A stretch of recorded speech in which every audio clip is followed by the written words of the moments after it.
अगर आपने temporary registration कराने के ख्याल से गाड़ी ली है और उसका रजिस्ट्रेशन आपको बाद में कराने का विचार है या दूसरे जगह कराने का विचार है, तो फास्टैग आप इंजन नंबर और चेसी नंबर दे करके इशू करा सकते हैं।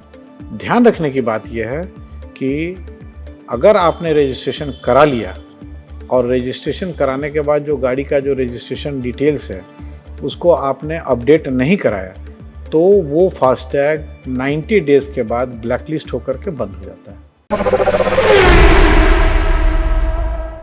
नमस्कार, हेड्स अप ऑटो में आपका बहुत बहुत स्वागत है। और आज बात होगी फास्टैग के बारे में और बातचीत करूंगा अपने ऑटो एक्सपर्ट अशोक प्रियदर्शी जी से। सर बहुत बहुत स्वागत है। धन्यवाद।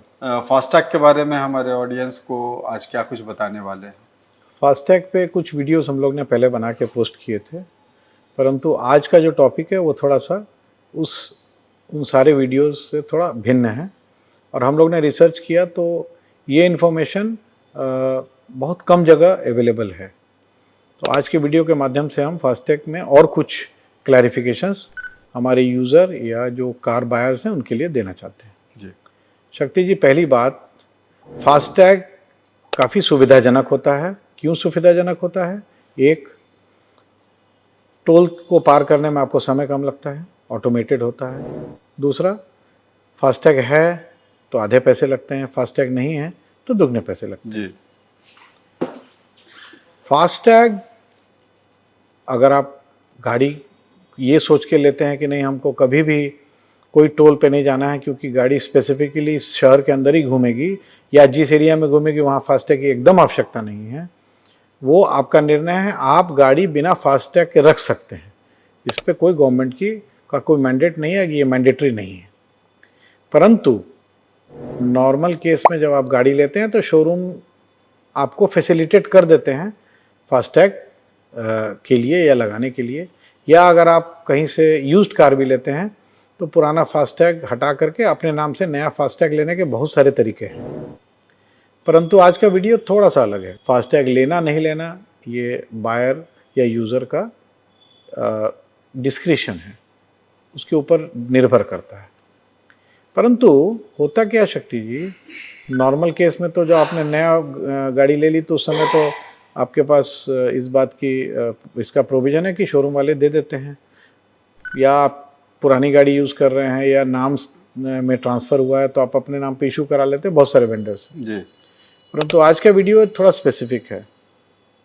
आपने गाड़ी खरीदी और गाड़ी आपने टेम्परेरी रजिस्ट्रेशन पे खरीदी, मतलब कि जहाँ से आपने लिया उस समय वहीं से जहाँ से आप गाड़ी खरीद रहे हैं, जिस शोरूम से, जिस भी डीलर से खरीद रहे हैं, अगर मान लीजिए वहाँ से आप परमानेंट रजिस्ट्रेशन नहीं करा रहे हैं और आपका इंटेंशन है कि गाड़ी हम टेम्परेरी रजिस्ट्रेशन पे शोरूम से डिलीवरी लेकर के और कोई दूसरे डिस्ट्रिक्ट, कोई दूसरे स्टेट या कोई दूसरे शहर में जा कर के इसका रजिस्ट्रेशन कराना चाहते हैं, जो कि बहुत कॉमन है, ऐसा नहीं है कि ये अनकॉमन चीज़ है।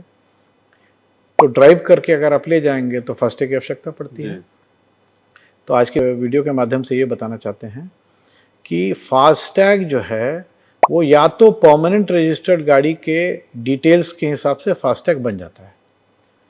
टेम्परेरी रजिस्ट्रेशन में जो नंबर मिलता है उस पर फास्टैग रजिस्टर नहीं होता है, परंतु गाड़ी की जो बाकी डिटेल्स है जैसे इंजन नंबर एंड शैसी नंबर, उस पर भी फास्टैग इशू हो जाता है। पर यहाँ ध्यान रखने वाली चीज़ ये है कि अगर आपने टेम्परेरी रजिस्ट्रेशन कराने के ख्याल से गाड़ी ली है और उसका रजिस्ट्रेशन आपको बाद में कराने का विचार है या दूसरे जगह कराने का विचार है, तो फास्टैग आप इंजन नंबर और चेसी नंबर दे करके इशू करा सकते हैं।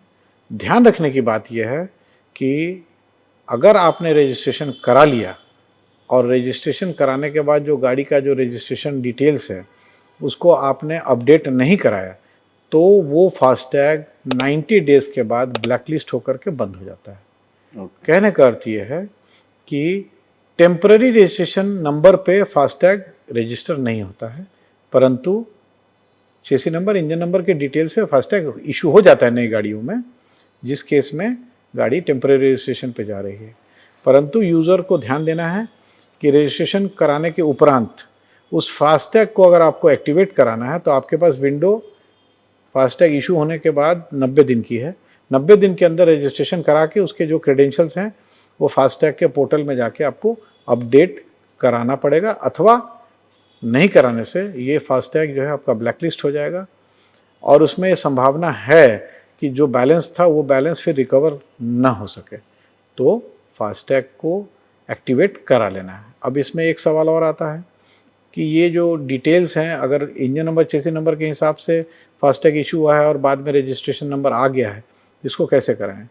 तो या तो आपने जहाँ से गाड़ी परचेज़ की है दूसरे शहर में अगर आप शिफ्ट कर गए हैं, मगर जिस शहर से आपने गाड़ी ली है उस शोरूम को उसे संपर्क करेंगे तो वो लोग अपने पोर्टल के थ्रू अपडेट करा सकते हैं।